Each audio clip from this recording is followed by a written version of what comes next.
Hello everyone, it's Monday and you're watching Within the Frame. I'm Kim Bo-kyung.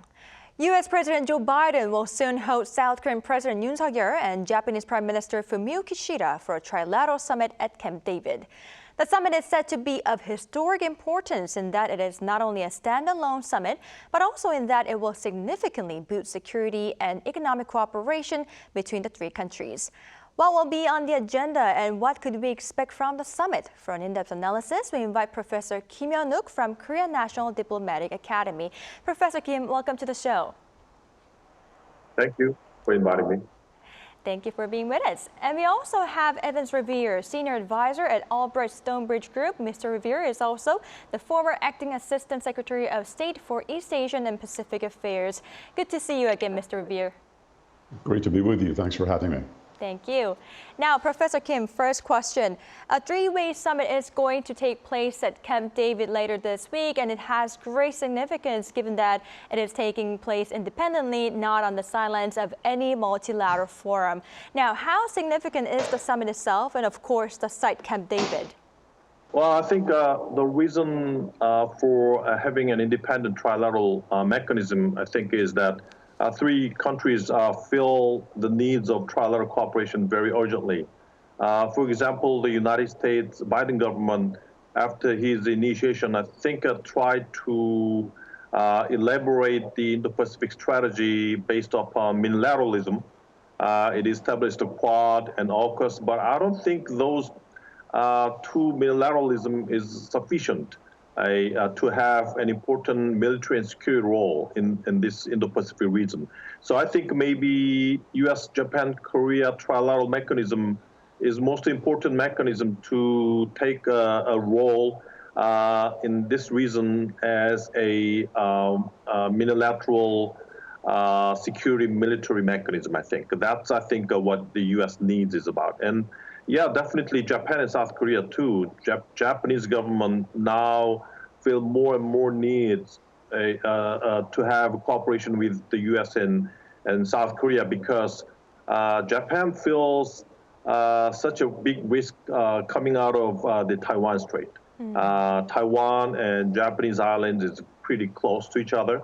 And when something happens in Taiwan, Japanese government thinks there is a contingency of Japan directly. So I think in that sense, Japan, I think, would definitely need more cooperation with the United States and with South Korea.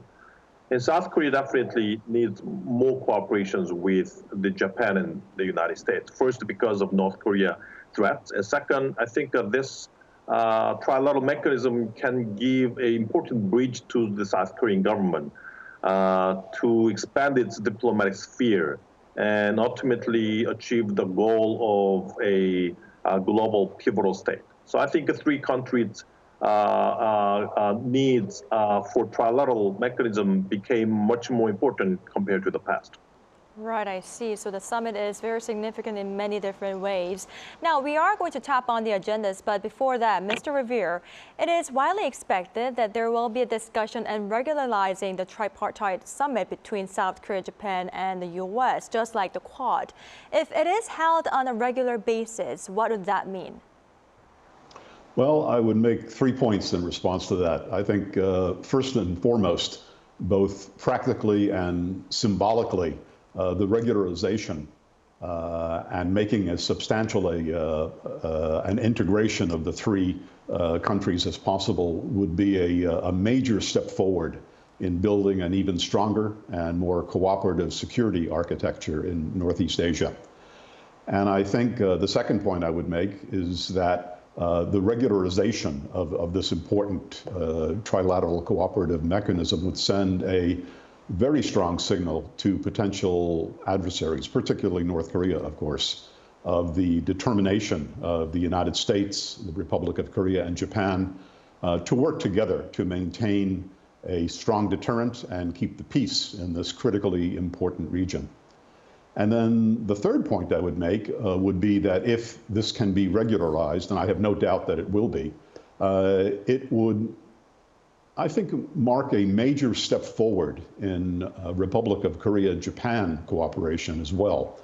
I think we all understand that in the past, the occasional problematic relations between Seoul and Tokyo have occasionally become a weak link in building a more cooperative security architecture in Northeast Asia. And so by regularizing this dialogue, by regularizing trilateral cooperation, not only does it work very effectively on a trilateral basis, but it brings Seoul and Tokyo closer together. And I think that's an important step forward. Right, I see. Regularization would mean a major step forward. Now, that being said, Professor Kim, though currently stalled, South Korea, Japan, and China have held regular meetings as well. And Seoul is supposed to host this year and is reportedly pushing for a resumption of these talks before the end of this year. Now, if the Seoul-Washington-Tokyo meeting becomes regularized, how could the two annual talks affect each other? Well, I think maybe most of the countries, even Japan and Australia, they're pretty much taking a stern and very rigid attitude toward China. But at the same time, they're trying to be very flexible in dealing with China. Maybe in the military terms and trying to come up with the U.S. side in partial or selective decoupling with China.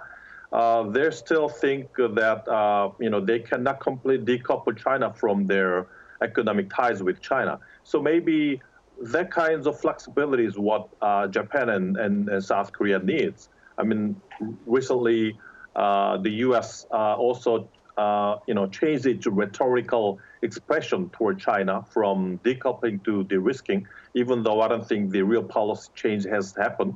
But even though the policy change did not come up, maybe the U.S. is trying to reduce the risks coming out of its relationship with China. So maybe U.S., Japan, Korea trilateralism on one hand and Japan, Korea, China trilateralism on the other side. Maybe Japan and South Korea can have more flexibility in dealing with China.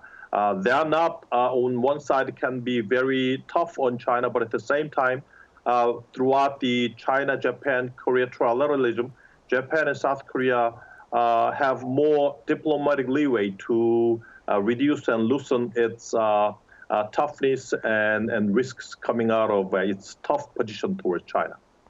Well, Professor Kim, so there is also speculation that the three countries are going to improve communication methods, with some media calling it setting up hotlines. Now, what impact would this have if agreed upon? I think the one foreign media mentioned that, predictions that maybe in the joint communique, the leaders, channels can be established. The more real-time, channels and hotlines is something that they aim to put in the communique. But one official, South Korean official, mentioned it clear that the hotline already exists.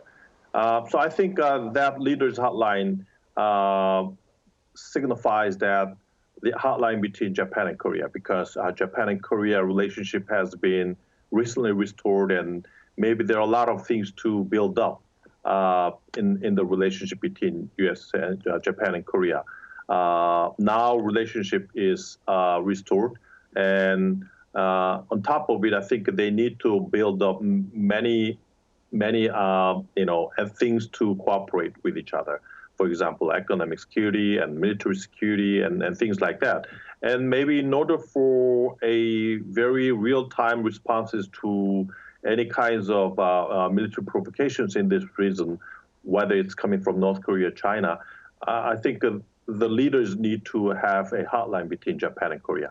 I don't think there is any problems in hotlines between U.S. and Japan or U.S. and South Korea. At the Phnom Penh summit meeting, they talked about the sharing information, real-time information about North Korea issues. So I think it's now time for Japan and Korea to come up with readiness to share those informations, real-time informations about North Korea provocations, I think. Right, I see. So it's mainly talking about hotline or communication method between South Korea and Japan. All right. Now, Mr. Revere, now to the joint statement. One thing that will be definitely included is strengthened trilateral cooperation against North Korea's aggression. Now, what measures to further boost security ties are going to be discussed? Well, as you suggested, North Korea is certainly going to be at the very core of any joint statement produced by the three partners. But I think no less important will be a message about shared values, about the principles, goals, and shared concerns that will guide this important emerging partnership among the three countries. And that statement about values, goals, and concerns, I think, is going to send an important message not only to Pyongyang, but also to Beijing and Moscow as well. And that message will concern what it is that this new partnership is about, what it stands for, and the kind of region the three countries are seeking to build and defend together. I think there will probably be references to joint training and exercises. There will certainly be a reference to the U.S. extended deterrent commitment in the joint statement, with a particular emphasis on the very firm commitment to our two allies that the United States has. You can never assure our allies enough of that commitment, and I think you'll see some very clear statements about that. There'll probably be also some concrete references to very practical areas of cooperation, like further intelligence exchanges, further joint conferences, and joint coordination between and among the three countries. All of those things will be there. There'll also, I think, be an important economic component to the joint statement.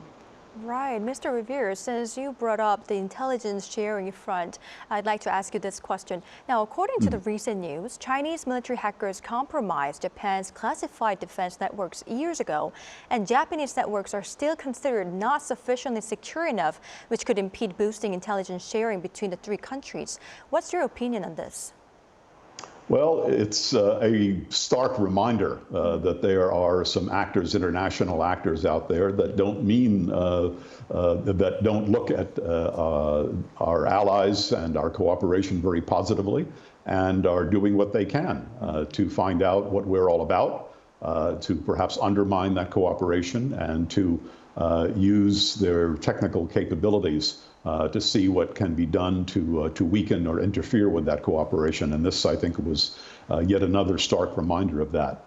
But everything I've heard from both Japanese and U.S. officials suggests that some very strong measures were taken in response to this to strengthen the intelligence and information sharing channels, to ensure that those channels are protected and walled off as much as possible from outside interference. And I have every confidence that Tokyo and the United States are doing whatever is needed to make sure that this does not happen again. All right, I see. Now that we are talking about Japan, I'd like to ask questions on Seoul-Tokyo ties. Now, Professor Kim, according to the Financial Times, the U.S. might push South Korea and Japan to agree to consult with each other in the event of an attack. And of course, South Korean officials said that this report is not true. How do you see the possibility of such a discussion taking place? Well, to consult each other in the event of an attack means that Japan and Korea is proceeding towards an alliance. And I think that's what I think the U.S. ultimately wants. I mean, now it's a trilateral mechanism, but the U.S., Japan and U.S., South Korea, those are alliances. But Japan and Korea relationship is just a normal relationship. Of course, there have been some measures to improve the security ties between those two countries, like GSOMIA has been restored in March this year. But I think there are several steps that we need to build up until we reach to the level that the U.S. wants. There should be a AXA, which means that there is a acquisition cross-line agreement, which is about providing some military supports to each other. And I think maybe the next level is to form a formal military alliance between Japan and Korea. But in order for us to reach the level, which means that Japan and Korea becomes a de facto alliance in which they can consult each other in the event of an external attack, there should be several steps that we need to talk and discuss. So maybe this kinds of level that the U.S. wants would not be achieved in this trilateral summit, I think. Right, I see. Aiming to become a de facto alliance. Now, Mr. Revere, the possibility of such a discussion is coming out itself proves the relationship between Seoul and Tokyo have improved indeed, but there are still some lingering issues between the two as well, especially regarding the release of the Fukushima wastewater. Now, how should such issues be dealt with wisely? Well, I would break up the issues that you're referring to basically into two bundles, if you will. One, of course, the historical issues and all the historical baggage and the tragic relationship between Japan and Korea. Those issues everyone is fully aware of, and I think both countries cannot forget history, but need to deal with it positively and to try to develop, to the extent possible, a very forward-looking, future-oriented relationship. And I think both Seoul and Tokyo are committed to doing that. Other issues like the Fukushima wastewater, et cetera, those issues I think have been handled quite effectively and quite well. They're very emotional issues in both countries, quite frankly. So the important thing is to keep the channels open, keep the diplomacy active, conduct frank discussions, try to keep the emotional fires from burning out of control, if you will, and to work on the areas of the relationship that can be built up and strengthened as quickly as possible, and to focus on those, but to keep the channels of communication open so when issues like the Fukushima wastewater matter arise, that they can be managed swiftly and effectively and based on close bilateral consultation. All right, I see. Keeping the channels open could be a way to wisely deal with the issue. Now, Professor Kim, I'd like to also tap on North Korea and China. Now, according to the Financial Times, the U.S. is reportedly trying to include a phrase in the joint statement that the three countries share mutual vulnerabilities with North Korea and China in mind.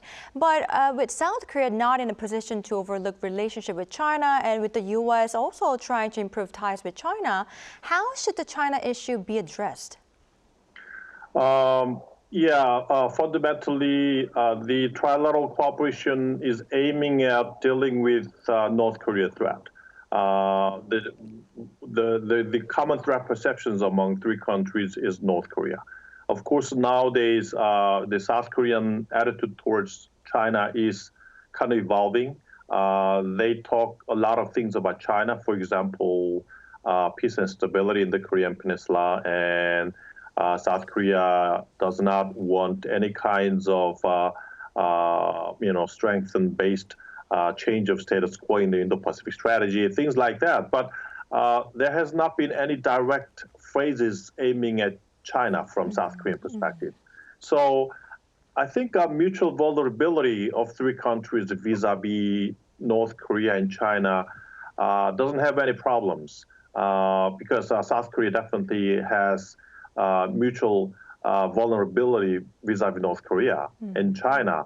But the problem is South Korean official position toward China is something that is the same as Japan and the United States. Maybe there are a little bit differences. So I think kind of adjusting these kinds of threat perceptions among three countries would be foremost important work to deal with at the summit meeting and to come up with languages at the communique of this summit meeting. Right, I see. Now, Mr. Revere, we cannot leave out economic security issues. So restructuring the chip supply chain and securing critical minerals are expected to be on the agenda. And why is it important to boost economic ties, and how might this be done? Well, we've learned some important lessons over the last several years when it comes to supply chains and critical materials. We've also learned maybe the most important lesson is the indivisibility of military and economic security for the United States and for our partners. We've learned, as you suggested, about the fragility of international supply chains for critical commodities. we've learned about the vulnerability of the lead that the United States, the Republic of Korea, and Japan share in many key technologies, particularly with respect to China. So all of those lessons, I think, will be taken on board and will somehow be integrated into a very important joint statement that's going to be produced here. I can't speak to the specifics of what language they will use, but I think there'll be a very clear message that all three countries acknowledge all of those lessons and are prepared to work to act on those lessons in a positive and cooperative way with each other. Right. Now, I believe this will be our last question. Now, Professor Kim, North Korea is showing off its ties with Russia and China more than ever, and South Korea, Japan, and the U.S. are also strongly boosting their ties. With tensions on the peninsula continuing to escalate between the two blocs, what diplomatic breakthrough needs to be made? Well, I think the core of these, two blocs confronting each other is U.S.-China competitions. Even though North Korea is cooperating with Russia and also with China, and China-Russia cooperation is getting heightened, I don't think the U.S. is trying to deal with Russia and North Korea as much as it does with China. So I think the core is U.S.-China competition. As the U.S. is bolstering its deterrence measures amongst the U.S. and Japan and South Korea vis-a-vis North Korea and North Korea and China. So I think the foremost target for the United States in this Indo-Pacific region is China. But nevertheless, the U.S. policy toward China and U.S. Indo-Pacific strategies is definitely affecting South Korea's security in the Korean Peninsula. So I think what is important for South Korean government for now is to repair the U.S.-South Korea alliance that has been pretty much damaged for the past governments, for the past 4 years, past several years, and recover the security readiness for South Korean government vis-a-vis North Korea, and bolster the trilateral mechanism first, and then maybe based upon all these diplomatic readinesses, then we can talk with China, we can talk with Russia, and talk with North Korea. So I think this is very important first step we are undergoing now. Right, I see. Now, unfortunately, this is all the time we have for today's edition, but thank you, Professor Kim and Mr. Revere, for your time and your insights. We really appreciate it. Thank you. Thank you. All right, that's all for Within the Frame tonight. We'll be back on Wednesday with more in-depth stories. Thank you for watching, and goodbye.